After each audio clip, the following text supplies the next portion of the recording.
اس کا چہرہ بہت خوفناک تھا۔ مجھے دیکھتے ہی وہ مسکرائی تھی۔ میں نے ڈرتے خود کو کمبل میں چھپا لیا اور آنکھیں بند کرتے آیت الکرسی پڑھنے لگی۔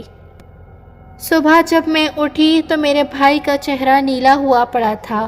میں نے رات کا واقعہ کسی کو نہیں بتایا اور اسکول چلی گئی۔ جب میں واپس آئی تو میرا بھائی گھر نہیں تھا۔ تائیں امی نے بتایا کہ وہ ہاسپٹل ہے، اس کی طبیعت بہت خراب ہے، دعا کرو کہ وہ ٹھیک ہو جائے، لیکن اس کا بھائی دنیا سے جا چکا تھا۔ پھر ایسے ہی یہ سب ہوتا رہا۔ کبھی مجھے خوشبو محسوس ہوتی، اتنی دل فریب خوشبو کہ میری حواسوں پر چھا جاتی۔ وقت گزرتا گیا اور یہ سب حرکات بھی بڑھنے لگی۔ اب تو میرے گھر والوں کو بھی محسوس ہونے لگا تھا۔ کبھی ہمارے گھر کے چولہوں پر آدھی رات کو آگ جل اٹھتی تو کبھی پورے گھر کی دیواریں لائٹوں سے جگمگا اٹھتی، کبھی بے انتہا خوشبو چھا جاتی۔ یہ سب میرے گھر والوں کو محسوس ہونے لگا تھا اور رات ہوتے ہی مجھے ایسا لگتا جیسے کوئی مجھے بلا رہا ہو۔ میرے کمرے کا دروازہ کھٹکھٹانے لگتا، لیکن جب میں باہر جاتی تو ایسا لگتا کوئی مجھے بلا رہا ہو، اور کبھی میری امی ابو کی آوازیں آتی۔ میں نے جب بابا کو بتایا تو انہوں نے مجھے منع کر دیا کہ کوئی بھی آواز آئے باہر مت جانا۔ میرے ابو مجھے ایک بابا جی کے پاس لے گئے۔ وہ کوئی جعلی بابا تھا، اس کے تعویذ کا الٹا اثر ہوا اور ہمیں نقصان اٹھانا پڑا۔ پھر میں نے ابو کو منع کر دیا کہ اب میں کسی جعلی بابا کے پاس نہیں جاؤں گی۔ جب میں 17 سال کی ہوئی تو بابا نے میری شادی طے کر دی۔ شادی میں صرف 2 دن رہتے تھے جب دلہے کے گھر والوں میں سے کسی کا انتقال ہو گیا۔ پھر شادی کینسل ہو گئی۔ میں بہت بیمار رہنے لگی تھی۔ کبھی کبھی میرے جسم پر نشان بن جاتے، نیل سے پڑ جاتے اور پھر خود ہی ٹھیک ہو جاتے، لیکن یہ کیسے بنتے تھے مجھے نہیں پتا۔ کبھی میں صدیوں کی بیمار لگتی تو کبھی ایسا لگتا جیسے مجھے کچھ ہوا ہی نہ ہو۔ ڈاکٹر کے پاس جاتی، وہ مجھے کہتے کہ ایسے کچھ بھی نہیں ہے، یہ ٹھیک ہے بالکل۔ میرا دل لوگوں سے بیزار ہونے لگا۔ مجھے لوگوں میں بیٹھنے پر غصہ آتا۔ اکیلی رہنے لگی، کسی سے بات نہیں کرتی تھی۔ کوئی میرے پاس آ کر بیٹھتا تو دل کرتا اس سے مار دوں یا یہ چلا جائے یہاں سے۔ میرے پاس کیوں آ کر بیٹھا ہے؟ مجھے عجیب سے خواب بھی آنے لگے تھے۔ ایک رات مجھے خواب میں ایک دنیا دکھائی، سرخ دنیا جس میں اونچے اونچے مینار تھے، محل بنے ہوئے تھے جیسے پرانے زمانے میں ہوتے ہیں، ویسے ہی، اور وہاں کے لوگ اڑتے تھے۔ مجھے وہ دنیا دیکھ کر بہت حیرت ہوئی۔ کچھ لڑکیاں مجھے ایک محل میں لے گئیں۔ میں بہت ڈری ہوئی تھی۔ وہ مجھے ایک مخملی کپڑے سے بنی مسیری پر بٹھا کر چلی گئیں۔ تھوڑی دیر بعد ایک آدمی آیا۔ وہ بوڑھا تھا اور اس کی داڑھی بھی تھی۔ وہ بہت ہی خوبصورت تھا۔ وہ میرے پاس آ کر بیٹھا تو میں ڈرتے ہوئے دور ہونے لگی۔ مجھے ڈرتے دیکھ کر وہ ہنسنے لگا اور میرے سر پر ہاتھ رکھتے ہوئے کہا کہ ڈرو مت، تم ہماری بیٹی ہو۔ میں حیرت سے اسے دیکھنے لگی۔ میں نے اسے کبھی نہیں دیکھا اور یہ مجھے اپنی بیٹی کہہ رہا ہے۔ میں نے یہ خواب کسی کو نہیں بتایا تھا۔ ایسے ہی 1 سال اور گزر گیا اور پھر میری شادی طے ہو گئی۔ مائیوں سے 1 رات پہلے رات کو میں اور میری کزن کمرے میں تھے۔ بابا باہر گراج میں بیٹھے تھے جب پھر سے وہ خوشبو آئی، اور اس بار اتنی شدت سے تھی کہ مجھے اور بابا دونوں کو محسوس ہوئی، پورے گھر میں پھیل گئی تھی۔ بابا جلدی سے میرے پاس آئے اور پوچھا کہ تم ٹھیک ہو نا بیٹا؟ میں نے کہا جی میں ٹھیک ہوں بالکل۔ میری کزن نے آیت الکرسی پڑھ کر دم کیا تو اللہ کا شکر کچھ نہیں ہوا اور میری شادی ہو گئی۔ لیکن میری شادی کے بعد وہ چیزیں میرے سامنے آنے لگیں۔ شادی کے شروع دن مجھے ڈر لگنے لگا، لیکن میں اپنا وہم سمجھتی رہی۔ ایک دن میرا شوہر دوستوں کے ساتھ باہر گئے ہوئے تھے۔ کمرے میں اکیلی تھی، لائٹ جل رہی تھی اور میں موبائل پر گیم کھیل رہی تھی۔ تبھی مجھے ایسا محسوس ہوا جیسے میرے اوپر سے کوئی سایہ گزرا ہو، لیکن میں نے وہم سمجھا اور گیم میں لگی رہی۔ پھر اچانک مجھے ایسا لگا جیسے کوئی میرے ساتھ آ کر بیٹھا ہو، لیکن میں نے تب بھی وہم سمجھا اور دھیان نہ کیا، لیکن پھر اچانک بیڈ ہلنے لگا۔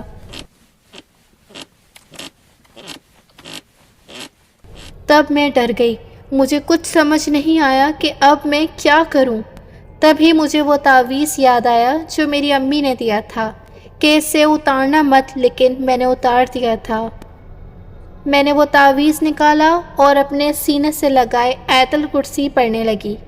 اچانک مجھے ایسا لگا جیسے کوئی غصے میں میرے پاس سے اٹھ کر گیا ہو، اور جیسے ہی وہ گیا، جس طرح وہ بیٹھا تھا اس طرف سے سائڈ ٹیبل اپنے آپ آگے آ گری۔ میں نے سائڈ ٹیبل کی طرف دھیان نہیں دیا تھا، اور جہاں وہ بیٹھا تھا وہیں بیٹھتے روتے اپنے شوہر کو فون کیا کہ جلدی سے گھر آ جائیں۔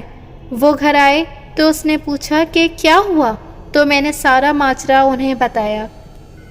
انہوں نے مجھ سے پوچھا کہ یہ ٹیبل تم نے اٹھائی ہے؟ میں نے کہا نہیں، میں نے نہیں اٹھائی۔ دوسری صبح میرے بابا آ گئے اور آتے ہی انہوں نے مجھ سے پوچھا کہ تم کل ڈری ہوئی تھی کیا؟ ان کی بات سن کر میں اور میرا شوہر حیران رہ گئے۔ انہیں کیسے پتا کہ میں ڈر گئی تھی؟ خیر، وہ پھر سے مجھے کسی بابا جی کے پاس لے گئے، لیکن وہ بھی جعلی تھا، سب کو ایک ہی تعویذ دے رہا تھا، اس سے کچھ خاص فرق نہیں پڑا تھا۔ پھر ایک رات مجھے خواب آیا کہ ایک آدمی تھا، اس کا چہرہ چھپا ہوا تھا، اس کی آنکھیں نظر آ رہی تھیں جو بہت ہی خوبصورت تھیں۔ وہ میرے بیڈ پر سویا ہوا تھا اور میں بھی۔ تب میری نانی اماں آ کر کہتی ہیں کہ بیٹا اٹھ کر بھاگ آؤ، یہ ابھی سو رہا ہے، یہ اٹھ گیا تو تمہیں جانے نہیں دے گا۔ میں دھیرے سے اٹھتی ہوں، تبھی اس کی آنکھ کھل جاتی ہے۔ اس نے جیسے ہی مجھے دیکھا، مجھے ایسا لگا جیسے مجھ پر سحر طاری ہو گیا ہو۔ اس کی آنکھیں تھیں ہی اتنی خوبصورت۔ اس نے مجھے دیکھتے ہی مسکراتے ہوئے کہا، سو جاؤ، ابھی پھر میں تمہیں لے جاؤں گا، ہمارا نکاح ہوگا۔ ابھی تم سو جاؤ۔ تو اس کی آواز سنتے ہی میں واپس سو گئی۔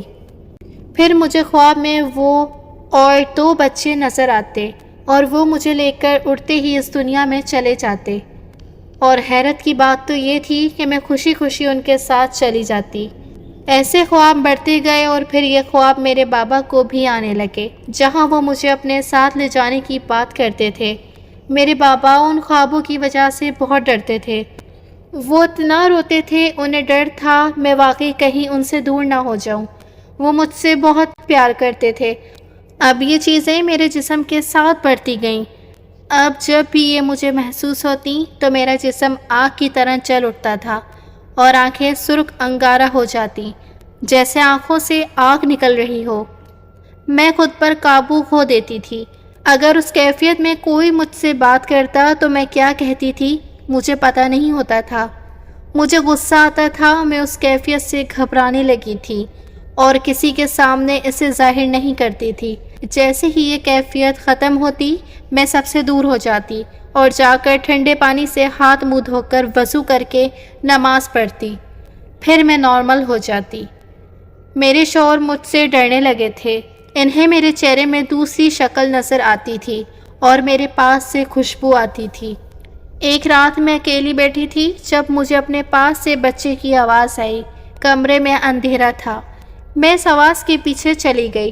جیسے ہی میں صحن میں پہنچی، مجھے وہ خوشبو محسوس ہونے لگی اور میرا جسم ویسے ہی آگ کی طرح گرم ہو گیا اور آنکھیں سرخ میں کانپنے لگی تھیں۔ جلدی سے جا کر میں نے منہ دھویا اور پھر چپ کر کے سو گئی۔ اب بھی یہ سب میرے ساتھ ہے اور خوابوں کا سلسلہ بڑھتا جا رہا ہے، اور ایسے ہی وہ محسوس ہوتے ہیں، مجھے لے جانے کا کہتے ہیں۔ اب میں انسانوں سے دور رہتی ہوں، مجھے تنہائی اچھی لگتی۔ اب میں یہ کسی سے بھی ذکر نہیں کرتی تھی، سب ڈرامہ کہتے تھے۔ میرے شوہر بھی یہی کہتے تھے اور مذاق اڑاتے، لیکن ایک رات ان کے ساتھ ان چیزوں نے پتہ نہیں کیا کیا کہ وہ ڈر گئے۔ اب وہ مذاق بھی نہیں بناتے تھے۔ اس سب کا کیا حل ہے مجھے نہیں پتا، ابھی بہت کچھ ہے جو میں بتا نہیں سکتی۔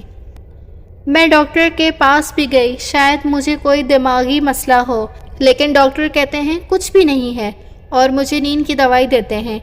کہ سکون کرو، لیکن دوائی بھی مجھ پر اثر نہیں کرتی۔ ایک ساتھ 12 گولیاں کھاتی ہوں لیکن نیند نہیں آتی۔ ابھی کچھ دن پہلے وہ پھر سے خواب میں آیا تھا اور کمرے میں بیٹھا میری امی ابو سے بات کر رہا تھا۔ تبھی بہت سارے لوگ جو سب کالے رنگ کے کپڑے پہنے ہوئے تھے ہمارے گھر آتے ہیں، اور ان میں سے جو سربراہ ہوتا وہ اس پر غصہ کرتا کہ تم جو چاہتے ہو وہ نہیں ہو سکتا۔ پھر پتہ نہیں ان میں کیا بات ہوتی ہے، لیکن وہ سب بہت ہی غصے میں ہوتے ہیں۔ ان سے بات کر کے وہ میرے پاس آتا ہے اور مجھے اپنے سینے سے لگاتا ہے، میرے گال پر پیار کرتا اور کہتا ابھی میں جا رہا ہوں لیکن واپس آؤں گا۔ میں پتہ نہیں کیوں رو رہی ہوتی ہوں اور پھر وہ چلا جاتا ہے۔ اس کے بعد ابھی کوئی خواب نہیں آیا۔ مجھے لگتا ہے یہ ساری زندگی چلتا رہے گا، تب تک یہ سب چلتا رہے گا۔ اب میرے بابا مجھے کسی ڈھونگی بابا کے پاس لے جانے کی بات کرتے ہیں تو مجھے غصہ آتا، آنکھیں سرخ ہو جاتی اور جسم تپنے لگتا۔ میں کیا بول جاتی ہوں مجھے پتہ نہیں ہوتا۔ بعد میں جب ہوش بحال ہوتے ہیں تو سمجھ آتا ہے۔ ابھی تک یہ سب ہو رہا ہے، کوئی ڈاکٹر بھی پتہ نہیں لگا پا رہا۔ میں ابھی تک یہی سوچتی ہوں کیا یہ سب کچھ سوچ ہے؟